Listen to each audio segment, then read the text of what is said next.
Hey, this is Candia Raquel, and you are at the Sensual Sessions Podcast, the place to explore sensing pleasure through your senses and moving in a way that is free from inhibition and full of self expression.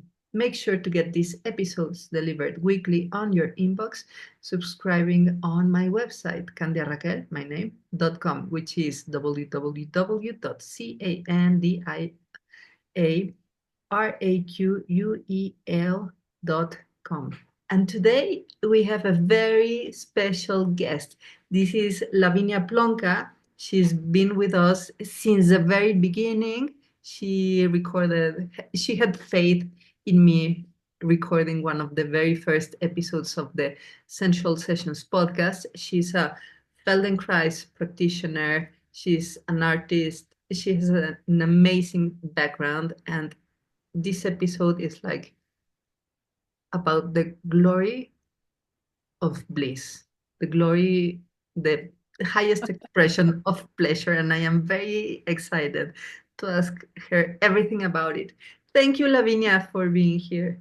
It's a pleasure, Candia. Nice to see you again.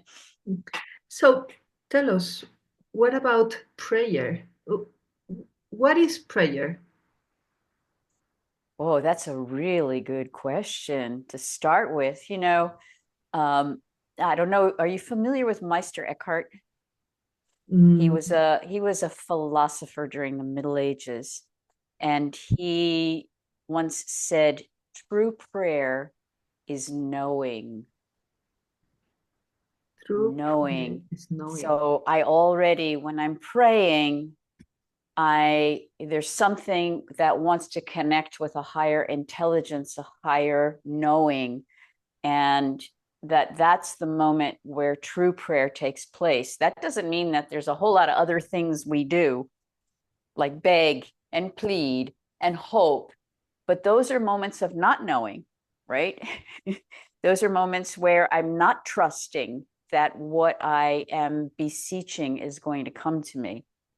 That moment of being so in contact with something bigger than me that I am able to receive, that is the moment of real prayer, right? The other stuff is where I've got all my attachments and my fears and my thoughts and my ruminating ideas interfering with this direct connection to something divine that tells me, hi, I'm here for you. So that's my definition. I mean, I'm sure other people have other definitions, but the idea that by the time I am in my true state of prayer, I'm already experiencing gratitude, right? I already know that I'm connected. All the other stuff is still baggage. So that's my definition of prayer, and that's how I ended up on your podcast. Yeah. Yes, because I somehow intuit that prayer and pleasure and the divine have some connection there, and that connection, I think, from the roof of my head happens in the body, in the nowness that pertains to the bodily experience. Meaning, if you hit your toe with the bedside table when you wake up to the bathroom in the night, like you are there. You are really experiencing the pain. Also, when you are like, I don't know, in the embrace with your beloved or drinking a delicious frothy frappuccino, and you are like captured by the experience of the nowness. And then you mentioned that there's a very different thing to approach prayer from the state of lack, from the state of doubt, from the state of fear, when, and that's like a state of, yeah, of not being there, in not experiencing the present more than what you are experiencing a certain circumstance, a certain belief, a certain happening in your life, that and the expectation for something to happen. Well, that's how I am interpreting the things. So here's the thing. People pray when they're in fear, when they're in terror, when they're in absolute grief. People pray, absolutely.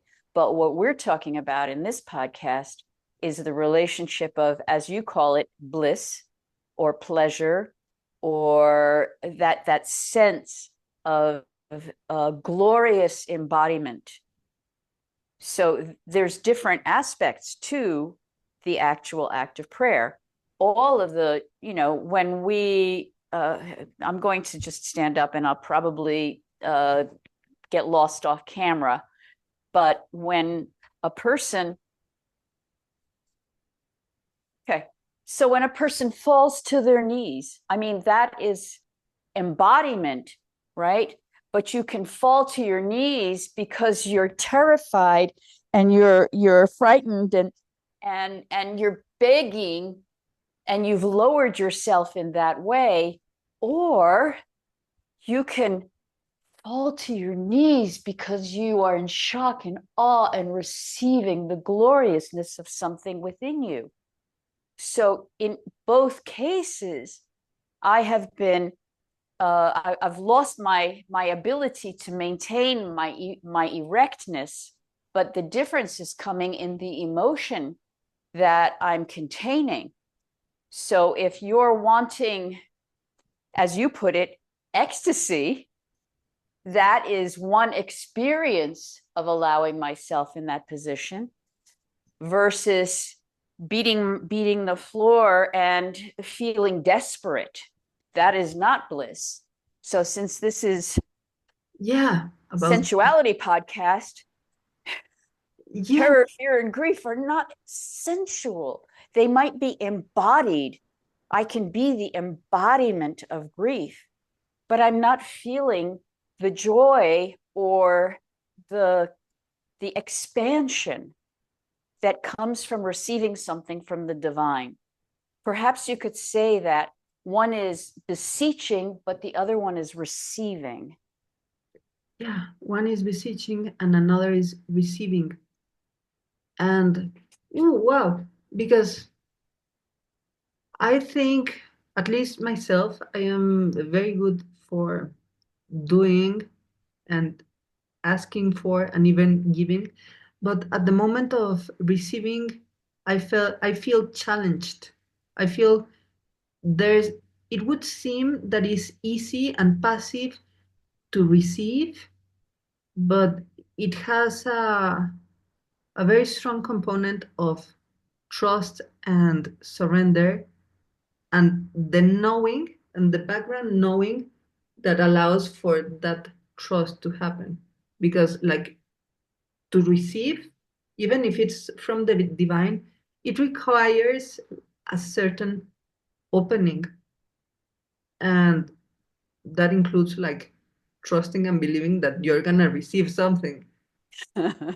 Right, but it's a vulnerability is what you're speaking about. Yeah. And again, that vulnerability is what allows something to enter. If I'm not vulnerable, nothing can come in, right? If I don't trust that the good will happen, nothing will come in. I'm like, how Reich would talk about the emotional armor, right? I'm not, all those pictures we see of Jesus pulling open his chest and revealing his heart, right?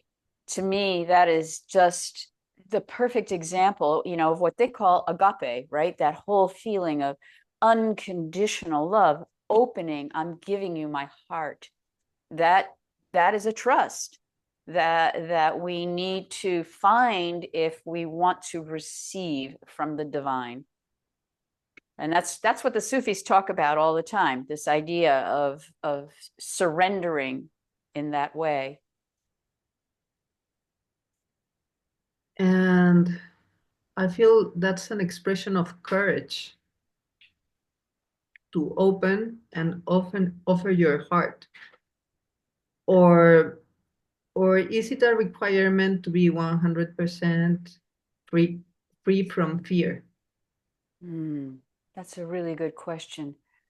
Because to me, courage means that I'm doing something in the face of fear, right? In order to have courage, it means there's something to be afraid of. In this kind of surrender, I've never thought about it this way. Thank you for bringing up a complicated and interesting question. But I think I would be beyond fear at that point, right? I don't know. I mean, we have, we certainly have references in many cultures where the wrath of the divine or the power of the divine was so intimidating that the saint or the warrior or whatever, was knocked off their horse or fell, but that quickly changes, doesn't it? When God reveals herself or itself or themselves to the particular person, the moment of receiving something, I mean, we hear about it all the time when people talk about that moment of absolute presence, of absolutely being inhabited by something greater than myself. There's never fear there, right? There's never fear there. Which brings me to two examples. One, if Jesus, I mean, I would be like afraid with 100% of what he went through. And he was like beyond, like in literal full opening of himself. And there are practices in Tibetan Buddhism of sadhanas that you do exactly that. You open yourself like with a sacred knife or whatever, and you offer your guts to everything. Like you make a feast out of yourself that it's like, I think, a very interesting strategy to dismantle ego, because we precious our self-identification and an idea of solidity, and then you relinquish all that and you become the gift. And those are like, oh, hardcore images of being beyond, like maybe for the ones that like feel so compelled. But something more human, like more relatable to me, is what Nina Simone said, that there's a recording where she said, like, do you know what freedom is? No fear. No fear. And then that gave me a sense of the divinity in prayer, of that freedom. Not that I am free to do whatever I want like a crazy teenager. No, it's like freedom from all the things that kept you like limited, and freedom as the experience of an opening. Well, so you see, now you're talking about freedom. And that, that is such a loaded word, It's also political. which maybe is not necessarily connected to our topic or directly, because the sensation of freedom, the experience of freedom is an individual sense of self, right? Where we use the word freedom, I'm free to choose from 50 different kinds of cereal, or I'm free to go out to dinner, or no, I have to wash my hair. These choices that we have that are just part of contemporary life, but that's not freedom. right? Freedom is an experience within oneself, that I'm free from anxiety, or that I'm free from mental pain, or that I feel freedom in my limbs, or the freedom is a sense that I'm not plagued by the past and the future, that I'm able to live in my body and have integrity in my body. So that connected to prayer, I mean, yes, of course, there's a relationship, but to me, freedom is a whole other subject beyond prayer itself, because I think that, yes, we talk about liberation. And what does that really mean? For example, to liberate the spirit.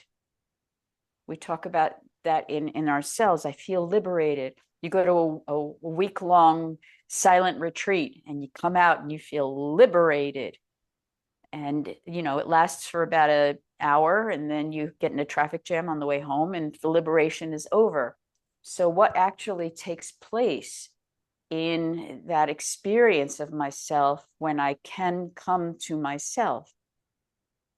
Again, how to me, it's almost like there's levels. Okay. Before we started to meet, we were talking about the ecstasy of Saint Teresa. I'm going to actually share the screen right now, because if I can, let's see, do this.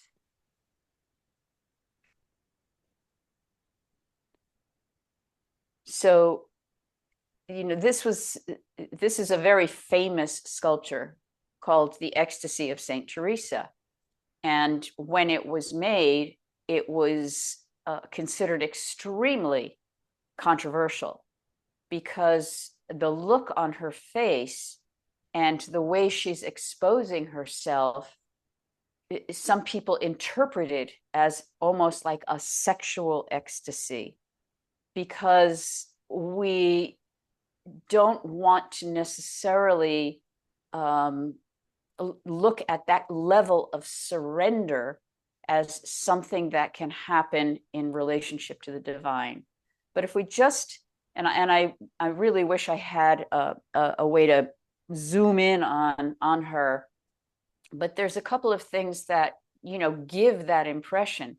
When you look at her face with the slightly parted lips, it takes me all the way back to our very first conversation that you and I had, that that sensuality always allows a slight parting of the lips in one way or the other, as if I was able to receive something, and the eyes partially closed are indications of pleasure, right? And the fact that the neck is exposed, again, this idea of giving oneself to something. And of course, there's the angel there. So we've got the angel. But the thing to look at also is the fact that her head is tilted to one side. It's not this animal tilting backward. There's this level of what we would call tenderness or surrender that's different from a pure physical pleasure. And the fact that the chest is reaching upward, as opposed to, this undulation that happens when we're in a sexual situation, brings us this question: what is she surrendering to? How is she surrendering? And is it because of her prayer? Is it the result of her prayer? Is it the result of her actions? I mean, I find this image to be really, really interesting because of that. And then we take this, which is this open feeling, and then look at the next image of another kind of surrender.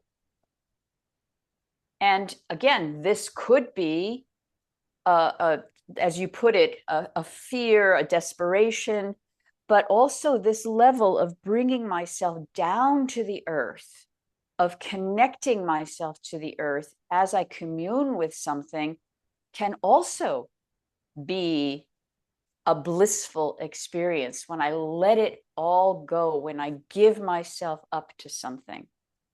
And that ability to look at how I use my body in communication with others, as well as in communication with the divine, is to me the most interesting aspect of this how this body language is in us right now. Of course, contemporary science is now talking about how these different positions change levels of your blood pressure, your heart rate, your heart-brain coherence, how the vagus nerve is responding. So we're starting to see that there's actually a neurological and physiological reason for why we've been doing these things for thousands of years, which is the part that I think is really interesting. So that when we instantly recognize when someone is in blissful prayer, fearful prayer, ecstatic prayer, just by their facial expression, their gesture, we might not be able to analyze it all, but we can feel it. For example, in this last slide that I wanted to share with you, you get it right away. You don't even have to see the other person. You can see the surrender in the hands, the reaching. You know that something divine is happening in this person, even if maybe she's just dancing or reaching for a mobile, I don't know. But this feeling of just giving, reaching, giving, receiving. And is it giving? Is it receiving? It can be both. But anyway, I just wanted to share those as a place to think, because there's this tendency when people hear that prayer can be ecstatic, that it only means that I have to, dance or whirl in ecstasy, but the ecstasy can happen from just embodying the presence of the divine in myself. Sorry if I'm rambling, but No. Ooh, this is pure gold. Prayer happens embodying the presence of the divine. And we see Saint Teresa in this beautiful Bernini sculpture, where she has this organization in her body that in a way we can all relate. Like there's a certain thing that makes sense in a bodily way, that is like, okay, this is a state of almost like divine rapture, like being like beyond. Like the interesting thing is that it's a human experience in touch with the divinity, and I mean in touch by sensorial touch.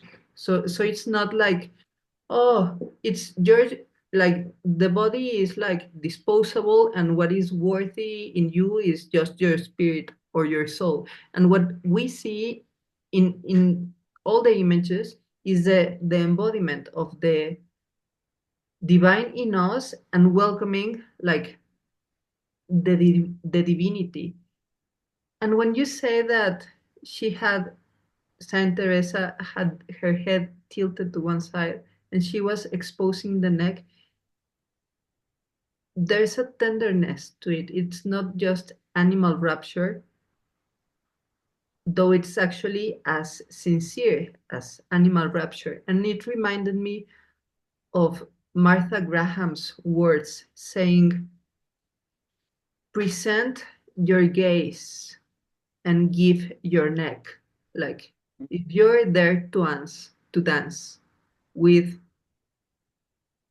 your group of dancers in front of an audience, is because you are giving your neck. It's like what you mentioned of Jesus, like opening his chest and offering his heart. And it's like that surrender, and that almost almost as if the trust that your prayers are gonna be answered is is what simultaneously creates the state. I cannot put it into words, but it's almost as if, yeah. Well, again, what's interesting for me is like Bernini didn't have access to, for example, the analysis available from Susanna Bloch's experiments with human expression and the different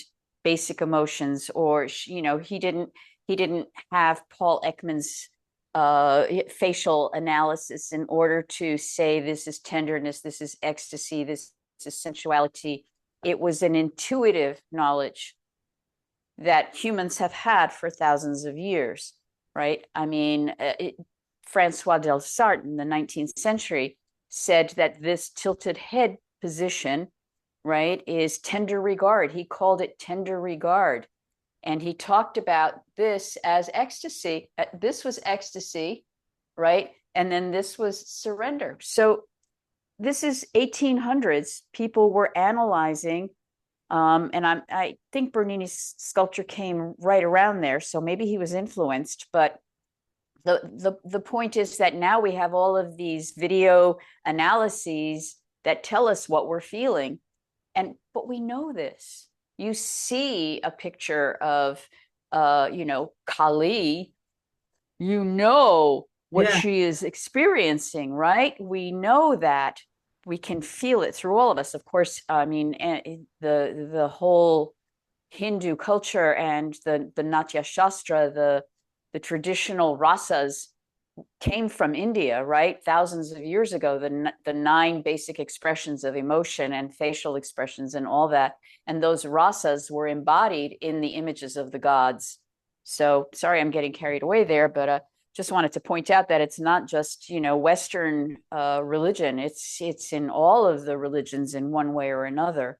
We've got different uses of how we express, how we embody, and how we pray. Do you think we pray unconsciously? Like, yeah. I don't know what you mean by that. Yeah, like, do we require like a certain praying protocol to get into the state of welcoming the divine? Or is something that happens, can happen as well, like with no religious education or inspiration or anything, just like a gesture or like an expression? Like, can one get in touch with the divine through prayer without no previous knowledge, so to say?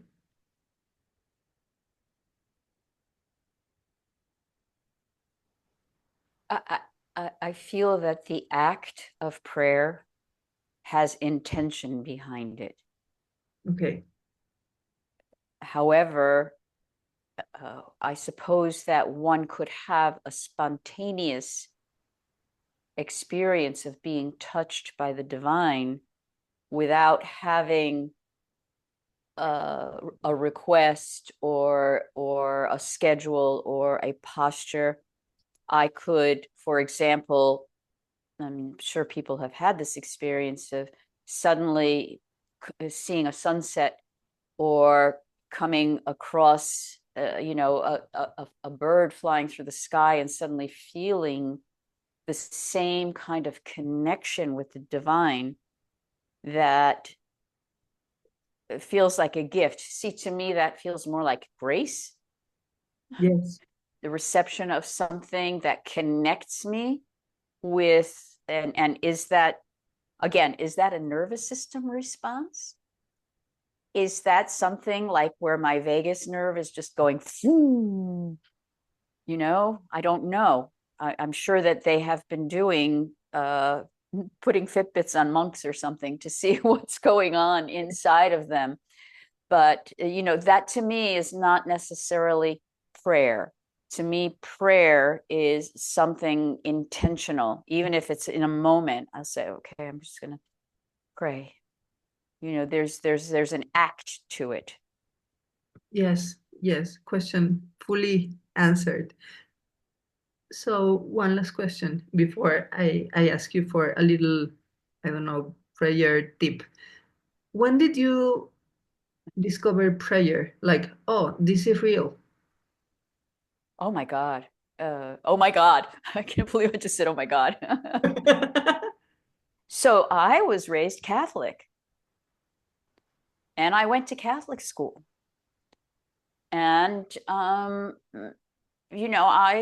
have to say, I've felt an experience of the divine since I was a child. There were moments where I would feel lost and gone, especially when I realized that the Catholic Church as an institution was not what Christianity was. And I remember the sort of dark night of the soul of trying to find my place. But I mean, you might find this kind of funny, but ever since I was a kid, I talked to God, whatever God is. I would, and I don't mean like I would get on my knees and say my prayers. I mean, I did that when my mother told me to, but I mean, I would have conversations with God to try to understand my place in the world, my relationship with things, how should I do things, and that wisdom would come to me because of that. I would say since I was a little kid, there's never been a separation. That's beautiful and lovely, and I am a little bit jealous because that's not my case. I remember that I saw all my best friends from grammar school like getting ready for their first communion. That's how they call it in Mexico, where they like after the baptize and etc. And my parents are were super hippies, and I wanted to do my first communion and had the nice dress and everything, and told my mom to took me to the school where they prepare you, and she told me no, like we will wait until you are 18 years old that you can vote, and then you take yourself and you choose your belief and you take yourself. And yeah, it was kind of sad because I felt that I wasn't like schooled in something as important as connecting with the mystery or the beyondness or God until I think quite recently I've been practicing meditation and sort of things to connect. But I can recall the first like mystical experience that was interestingly enough via my mom, because my classmates told me that I would go to hell directly. No, worse, I would go to the limbo, which is a middle stage, because I wasn't baptized. Oh And God. then I came to with my mom and I was super sad crying, and she was like, let's fix that right now. And she was schooled in a Catholic tradition. And she explained to me that Jesus told to one of the disciples that anyone could baptize anyone else in the name of God. Like, and there's like a paragraph that states that there's like emergency baptism. And then she put a candle and we were in the bathroom, and she prayed uh, Holy Father, and she baptized me, and I swear there was something to that moment. Mm-hmm. I cannot explain it, and I know it cannot be explained in words what I experienced. And I that's when I knew there was something beyond. But I didn't connect to that until like years later I became serious about Buddhist meditation. So could you share with us a little practice for people like me, or for people less lucky than me that didn't have like the chance of an emergency of baptism, on how to connect with the divine through prayer? An emergency practice. An emergency practice. Kind of an interesting question.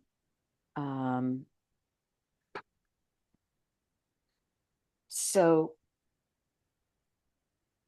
one of the ways, of course, that we think about. Can you hear that? I have no idea what's happening.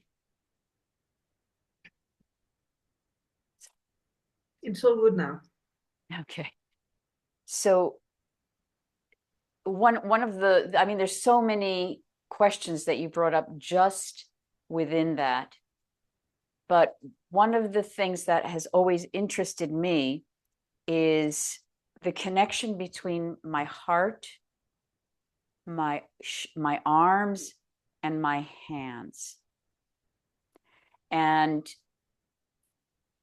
this idea that, from many traditions, right?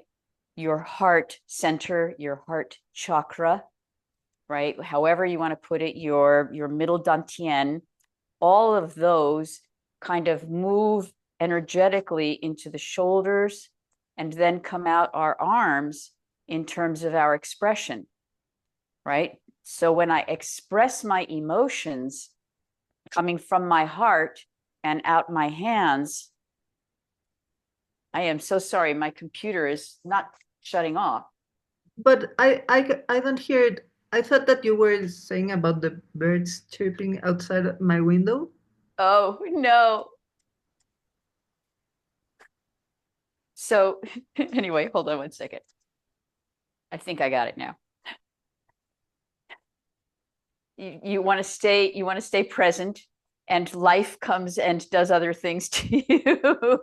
So what I was trying to say is that what happens when we feel sad, desperate, tense, this link from the heart to the shoulders gets trapped, right? So that my shoulders, Delsart called them the thermometers of our emotions. So when it gets held here, I cannot open, I cannot reach, I cannot be free to receive or to give. And those are two sets of gestures that are very connected to prayer, right? When I feel like gratitude or wish, right? When I feel like I'm receiving something, I bring it into my heart, don't I?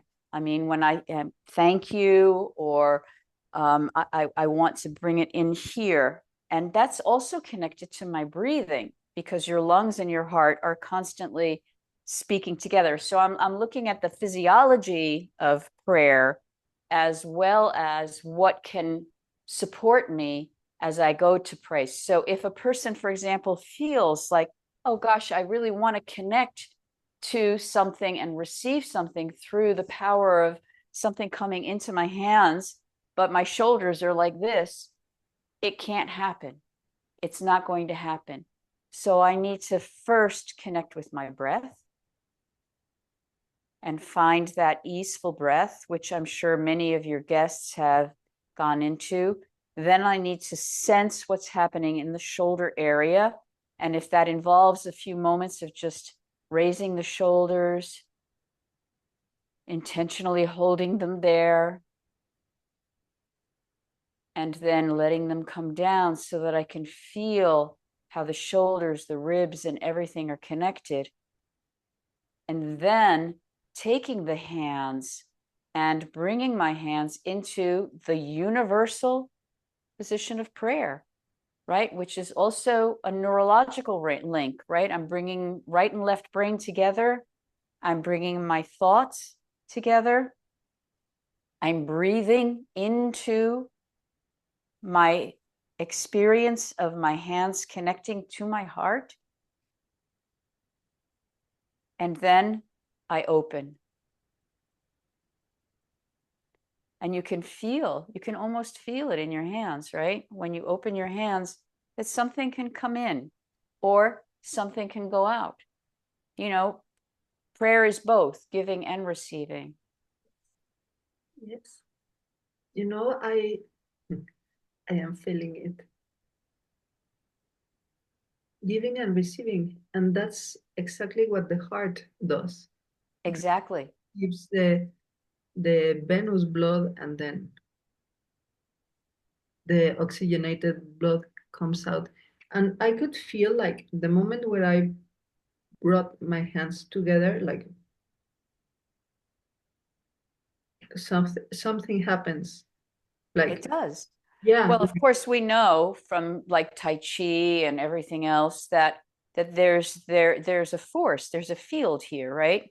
yeah, And so when I bring the two parts of the field together, and you know, as an anatomist, yeah, that the homunculus of the sensory homunculus of the yeah, hands is gigantic. yeah, So I'm bringing my thoughts together from my emotions out, right? yeah. And back in again. Back in. Yeah, and you can sense the shift of state, your mental state, and the state that you are embodying by bringing your hands together. And I say it's subtle, but it's not like, if you pay attention, it's like almost like coming here now. And there's a sensation of, I was to say humbleness, though that is not the right word, because, well, humbleness, but also uh, an acknowledgement of,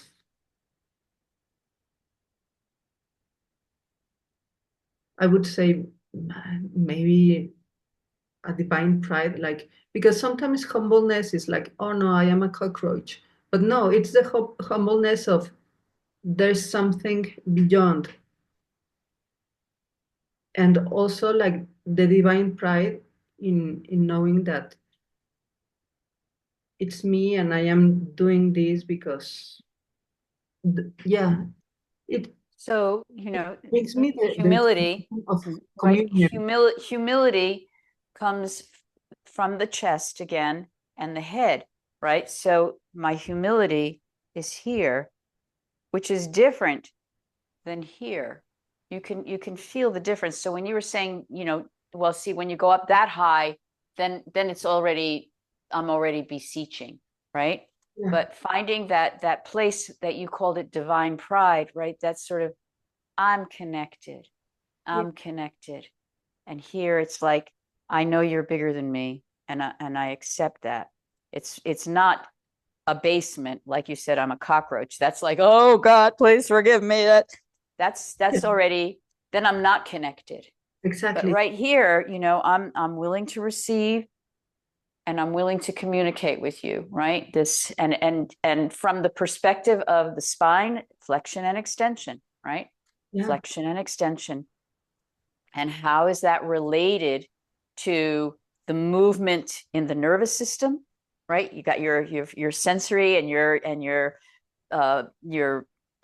perceptive, your perception nerves, right? They're all out there going, okay, she's found something bigger than her, or she wants something. You know, it's all there all the time. This constant instant messaging that's happening. And whether it's something divine, or it's what, you know, my husband calls divine minds, you know, the God part of my brain, I don't know, but it's there. yeah. And you know, I have just understood what intention means.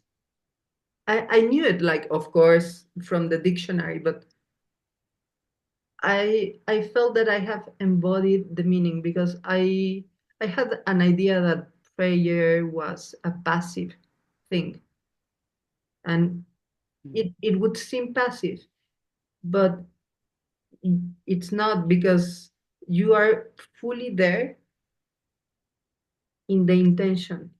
It's like, yeah, like you you need to want to pray. It's not like a chore or something. No, it's like something that comes from the heart, Right. truly. So it's interesting, you know, you the word passive is interesting because, again, we have connotations of it being a negative term.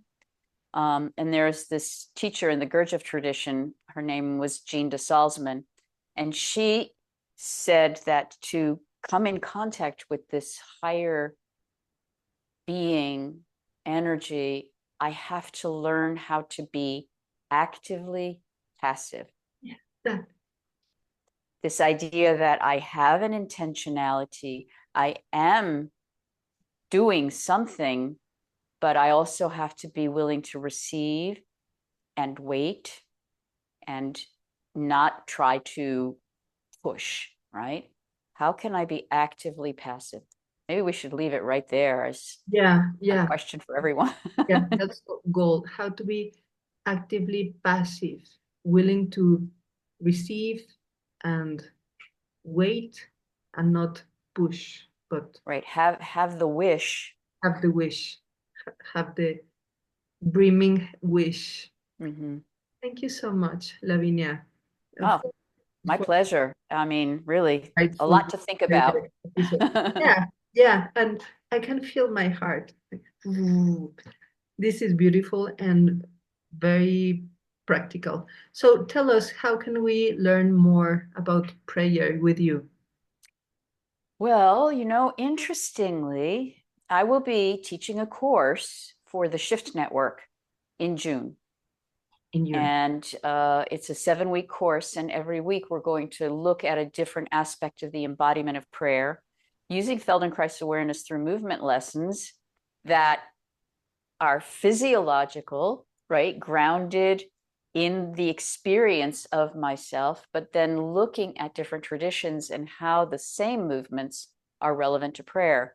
So I know that you will have all the information and people will be able to find out about it through you, which thanks a lot for that, Candia. And I hope people can join me. It will be a very interesting 7 weeks because it kind of combines my lifelong interest in movement and body language with my lifelong search for spirit in my own self. So it's kind of like, I don't know, the opus grande or something. Opus grande. You're bringing it all together in this. Somehow, I hope so. Yeah. I hope so. I'm very excited for it. Thank you so much, Lavinia. Thank you, Candia. Happy and proud to have you here at the Sensual Sessions podcast. It's been my pleasure. And also, thank you, Sensualist, for being here. And check the link here below if you are in YouTube, and if you are everywhere else, just check the stories where you will find the link to go directly to Lavinia's 7-week workshop coming up in few days. And don't miss out. Connect to the divine, embody prayer, and do it in a way that is physiologically informed and through delightful somatic movement in which Lavinia is a true master.